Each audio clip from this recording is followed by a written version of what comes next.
your diet, but I'm only giving you a cupcake, Wiggum. I think they're okay with a cupcake, right? He's like, yeah, they're with all sorts of cupcakes. Oh, I have the bristle brush. This thing's not open easy. Oh yeah. Wiggum. Okay, Wiggum, this is all you. Ready? Wiggum, it was your birthday a couple weeks ago and I didn't make it. So, we're going to give you your birthday cake. We got you a cupcake. It's just a little cupcake. You're a big pig. This is a little cupcake, but I don't want to you ruin your figure. It's going to be summer soon, and Wiggum's going to go swimming hopefully, because they have a pond back there. Hopefully we'll be able to use it. And you're going to get on your bathing suit and go swimming, right? So happy birthday, Mr. Wiggum. Hey, turn around. This way. Happy birthday. Get over this way. Happy birthday to Wiggum. He gets a cupcake when I have my birthday, and then when he gets his birthday, so. Wiggum, you probably eat this paper. Okay. Chapter 3, Wiggum. Look at his face. How much he's liking that.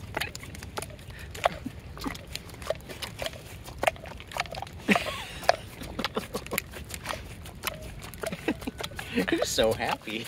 Look at that smile on him. See how it goes like that? Yeah. So cute. He's like, Dad, I'm going to ruin my diet, but I'm okay with that. Okay, Wiggum. Oh, hi.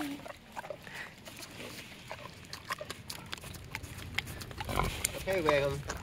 We're gonna give you some healthy treats and read you chapter 3, Wiggum. Escape. Wiggum, you paying attention? Yeah, he's still licking his lips.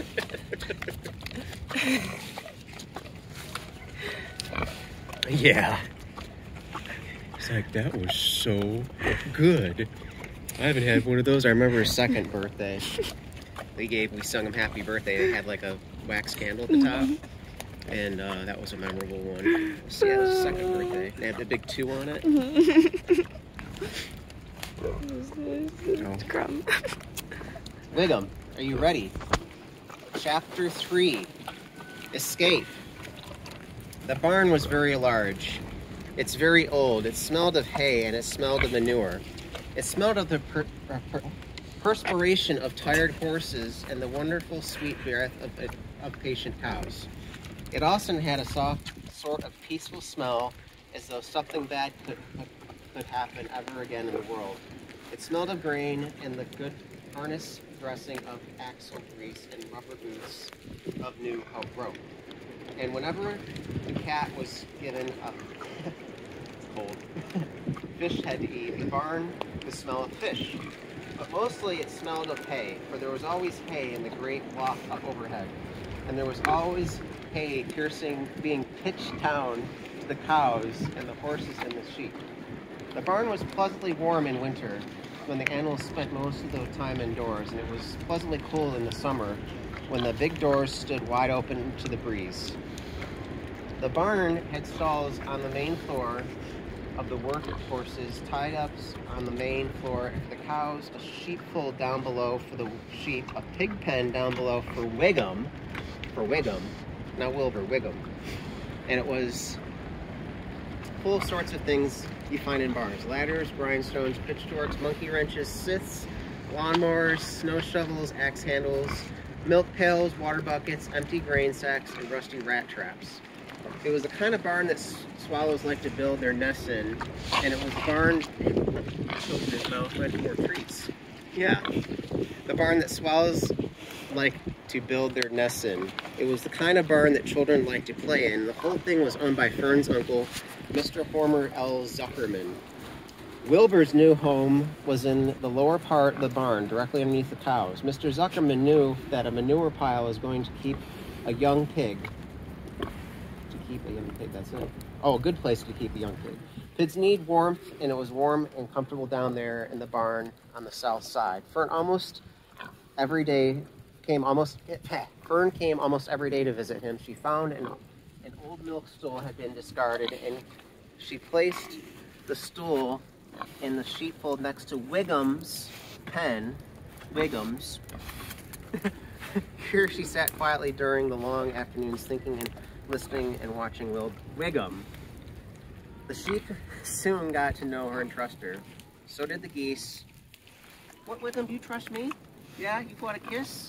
You want a kiss, buddy? Oh, you have poop on your nose, I'm sure. I don't kiss you no more.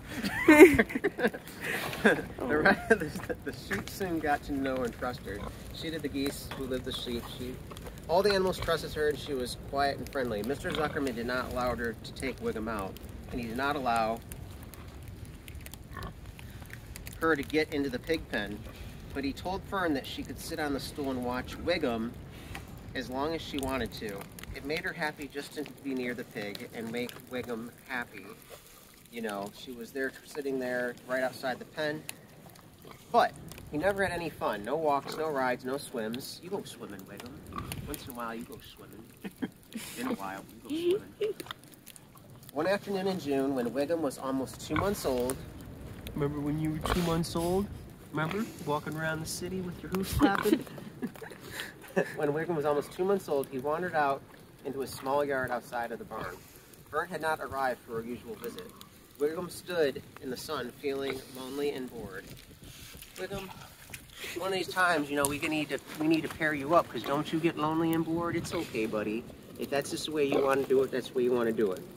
One afternoon in June, when Wiggum was almost 2 months old, he wandered out to a small yard outside the barn. Fern had not arrived yet. Okay, Wiggum stood there, feeling lonely and bored. There was never anything to do around here, he thought. Oh, Wiggum's starting to think. Now you can think now, right, Wiggum? He's starting to think. It's the first time. There's never anything to do around here, he thought. He walked slowly to his food trough and sniffed it to see if anything had been overlooked at lunch. You never overlook anything at lunch, don't you? You clean that whole thing up. You don't want to leave any food out there. He found a small strip of potato skin and ate it. You wouldn't have found that. You would ate it the first time. Yeah, you heard that? Yeah. Found a strip of potato skin and ate it. His back itched, so he leaned against a fence and rubbed it against the board. You like rubbing your butt against things, right? Yeah, I know you do. When your butt's scratchy, you kind of find something. No, you didn't really rub against things. You just kind of like scratched like a dog. Like, yeah. When he tried of this, he walked indoor. Climbed to the top of the manure pile and sat down. He didn't feel like going to sleep. He didn't feel like digging. He was tired of standing around, tired of laying down. I'm less than 2 months old, and I'm tired of living. Wow, that's pretty serious. Yeah. Oh. He walked out into the yard again. When I'm out of here, he said, there's no place to go but in. When I'm indoors, there's no place to go out in the yard. Remember how when you went inside the house, it's what you thought too? When you go inside, it's like, I wish I could be grazing next door. And then when I was inside, I wish you could be spooning with Dad, getting my belly rubbed. Yeah? Okay. Wilbur thought the fence and saw the goose. Look back. Wiggum looked through the fence and saw the goose standing there. You don't have to sit in that dirty little dairy. Oh my God, the goose is talking now. The goose is talking. Right, Wiggum? You have some ducks that go through here, maybe a goose once in a while. I don't have time to stay in that dirty little yard, said the goose, who talked rather fast. One of the boards is loose. Push on it, push on it, push on it. Come on over, come out. What? Wiggum said. Say it slower. At the risk of repeating myself, said the goose. Wiggum, a goose is talking to you. I suggest that you come on out. It's wonderful out here. Did you say a board was loose? That I did, said the goose. Wiggum walked up to the fence and saw that Goose was right. One board was loose. Remember that time when you got out of the basement by lifting the lifting that board on the door, there was like this board, like really low, and it like had a barricade, and Wiggum figured out if he flipped it up, he could get outside and can go raid the garbage. Wow. You're so smart. He found it was loose. He put his head down, shut his eyes, and pushed. Door gave away. In a minute, he had squeezed through the fence and it was sitting in the long grass outside his yard. The goose chuckled. "How does it feel to be free?" she asked. "I like it," said Wiggum. "That is, I guess I like it. Actually, Wilbur felt queer to be outside the fence." What was that?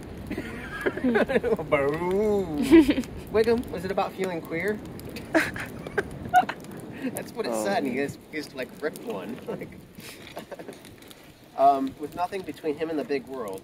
"Where do you think I'd better go?" "Anywhere you like, anywhere you like," said the goose. "Go down through the orchard. Root up the sod. You like rooting. Tear it up that. Remember the time you teared up the park under one of those little bleachers, like right in front of it. You just like ripped up like Smith Park. It took him like 5 minutes just to like tear up a size like maybe the quarter of that boat. How does it feel to be free? Okay, yeah. Go down to the garden, dig up the radishes. Yeah, dig them up, Wiggum. Root up everything. Eat grass. Look for corn. Look for oats. Run all over. Skip and dance. Jump and prance. Wiggum, you don't do any of that stuff. You kind of just walk. Go down through the orchard and stroll in the woods. The world is a wonderful place where you're going. I can see that, replied Wiggum. He gave a jump in the air. Wiggum doesn't jump in the air. Can't get off the ground like all four at the same time. No, you can't. Well, actually, you kind of could. You could get upstairs, so you could kind of. Look at the round, sniffed on the smell of the afternoon, and set off walking down through the orchard. Pausing in the shade of an apple tree, he put his strong snout into the ground and began pushing, digging and rooting. Uh-oh, you're rooting, Wiggum. He felt very happy. He had plowed up quite a piece of ground before anyone noticed him. Mr. Zuckerman was the first to see him. Mrs. Zuckerman. She saw him from the kitchen window and she immediately shouted for men. "Homer!" she cried. "Pigs out, Lurvy! Pigs out! Homer, Lurvy, pigs out! He's down there under the apple tree." Oh my God, remember the apple tree? We had an apple tree in the backyard. Whenever you like, you know, spring, whenever, no, fall or whatever, just apples all over the place. So many apples. Now the trouble starts. Through Wiggum, now I'll catch it. The goose heard Racket and she too started howling. "Run, run, run! Downhill, make for the woods, the woods!" She shouted to Wiggum. "They'll never, never, never catch you in the woods." The Cocker Spaniel heard the commotion. He started running out of the barn to join the chase. Mr. Zuckerman heard and came out of the machine shed where he was mending a tool. Lurvy, the hired man, heard the noise and came up from the asparagus patch. We need to eat some asparagus one of these days, Wiggum. Right? Yeah? Do you agree? While they were pulling weeds, everybody walked towards Wiggum, and Wiggum didn't know what to do. The woods seemed a long way off, and anyway, he had never been down there in the woods and wasn't sure he would like it. Yeah, it won't take you in many woods, Wiggum. Get around behind him, Lurvy, said Mr. Zuckerman. I'll drive him towards the barn and take it easy. Don't rush him. I'll go get a bucket of slops. That's right. You get it. If you make a break for it, they'll get you some slops to get it back. Remember all the cookies? All the, whenever you would get out, he'd like try to like run up to the barn that way because he knows that's where the food comes from. So you have to like trick them with, you know, animal crackers. He had plowed up quite a piece of ground. Oh yeah, other side. Get around him, Lurvy, said Mr. Zuckerman. I'll drive him towards the barn. Take it easy. Don't rush him. I'll go and get a bucket of slops. The news of Wiggum escaped steadily, rapidly among the animals on the spread rapidly among the animals on the place. Whenever any creature broke loose on Zuckerman's farm, the event was of great interest to others. The goose shouted to the nearest cow that Wiggum was free, and as soon as the cows knew, then one of the cows told one of the sheep, and soon all the sheep knew. The lambs learned it from their mothers. The horses in the stalls of the barn. Oh my. You guys know now? Wiggum made it free. What's wrong with We're talking. Wiggum's out. They said every animal stirred and lifted its head and came excited to know that one of their friends got free and was no longer pinned or tied up or tied fast. Pen. Snow. Wiggum didn't know what to do or which way to run. It seemed as though everybody was after him. If this was what it was like to be free, he thought, I have rather be penned up in my own yard. The Cocker Spaniel was sneaking up on him from one. Oh, see that, Wiggum? See the picture? She's got a bucket of slops. See the slops? See the slops? You like the slops. Side Lurvy, the hired man, was sneaking up on him from the other side. Mrs. Zuckerman stood steady to head him off if he started down for the garden, and now Mr. Zuckerman was coming towards him carrying a pail. He's got a bucket, Wiggum. What do you think's in it? I just showed you. You gonna guess? You gonna guess? Yeah, it's slops. The goose took command and began to give orders. Don't just stand there, Wiggum. Dodge about, cried the goose. Skip around, run towards me, slip in and out, in and out, in and out. Make for the woods, twist and turn. The Cocker Spaniel sprang for Wiggum's hind leg. Wiggum jumped and ran. Lurvy reached out and grabbed. Mrs. Zuckerman screamed at Lurvy. The goose cheered for Wiggum. Wiggum dodged between Lurvy's leg. Lurvy missed Wiggum and grabbed the Cocker Spaniel instead. Nicely done, cried the goose. Now try it again. Run downhill, suggested the cows. Run towards me, yelled the gander. Run uphill, cried the sheep. Turn and twist, honked the goose. Jump and dance, said the rooster. Now see, they're the Cocker Spaniel, Wiggum. Like, he didn't get you. There's you. There's the Cocker Spaniel, and I guess he got that instead because he wasn't paying attention.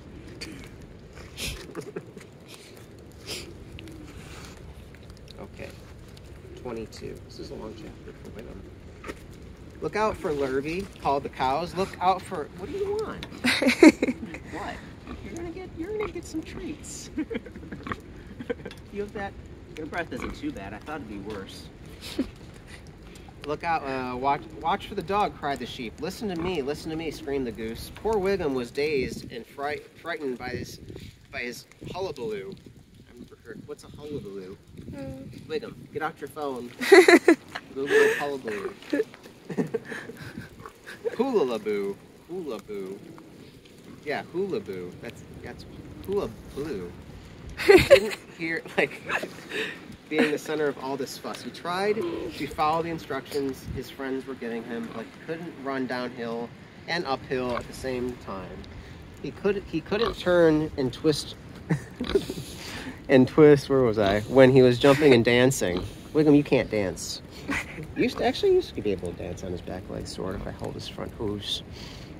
And he was crying too hard. He could barely see anything that was happening. After all, Wiggum was a very young pig, not much more than a baby, really. He wished Fern there would take him into her arms and comfort. When he looked up and saw Mr. Zuckerman standing quite close to him, holding a pail of warm slops. Maybe did he put them on the stove? He felt relieved. He rifled his nose and sniffed. The smell was delicious. Warm milk, potato skins, wheat medlings, Kellogg's cornflakes, and a popover left from the Zuckerman's breakfast. Come, pig, Mr. Zuckerman, tapping the pail. Come, pig. Wiggum took a step towards the pail. No, said the goose. It's the old pail trick, Wiggum. Wiggum, you ever fell in for the pail trick? I think he has. Wiggum didn't care. The food smelled appetizing. The pig took another step towards the pail. Pig, said Mr. Zuckerman in a kind voice, and began walking slowly towards the barnyard, looking at him innocently, as if he didn't know that a little black pig was following along behind him. You'll be sorry, called the goose. Oh, I already read that part. I don't know what it's doing. You'll miss your freedom, honked the goose. An hour of freedom is worth a barrel of slops. Wiggum didn't care. When Mr. Zuckerman reached the pig pen, he climbed over the fence and poured the slops into the trough.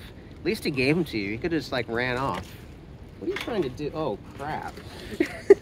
Oh, yeah. He's been kicking on me and I didn't really realize it. You dirty... Yeah, you said sorry. I heard you. Reconsider, cried the goose. Wiggum paid no attention. He stepped through the fence in the yard. He walked through the trough and took a long drink of slop, suckling the milk hungrily and chewing the top over. Mm. It was good to be home. While Wiggum ate, Lurvy fetched a hammer and some 8-penny nails and nailed the board in place. Then, are you paying attention? Then he and Mr. Zuckerman leaned lazily on the fence, and Mr. Zuckerman scratched Wiggum's back with a stick. He's quite a pig, said Lurvy. Yes, he'll make a good pig, Mr. Zuckerman. Wiggum heard the words of praise. He felt the warm milk in his stomach. He felt, yeah, are those the milks? Are those the milks? Are those the milks that you were kicking on me, or is that poop? Uh-oh. Yeah, That's probably poop. He felt the warm milk inside of his stomach. He felt the pleasant rubbing of the stick along his itchy back. It's too cold to scratch you, Wiggum. My hands are frozen. Mm-hmm. He felt peaceful and happy and sleepy. No scratch. This had been a tiring afternoon. It was still only about 4 o'clock, but Wiggum was ready for bed. I'm really too young to go out into the world alone, he thought as he lay down. And that's the end of the chapter, Wiggum. But you get some treats, and the next chapter is called Loneliness. Be ready for it.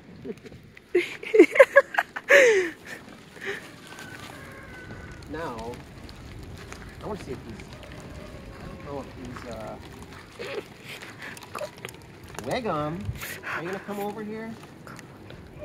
Or I just come to you? Want some greens? He's like, no. He's like, no. Oh. He's like, I just want... He won't... Oh, yeah.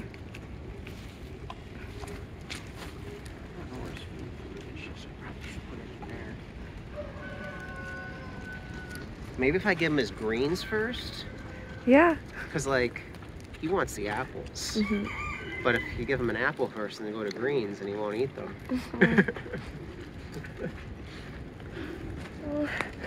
Hey, you don't have to record. I mean, okay. or anything. My hands are freezing.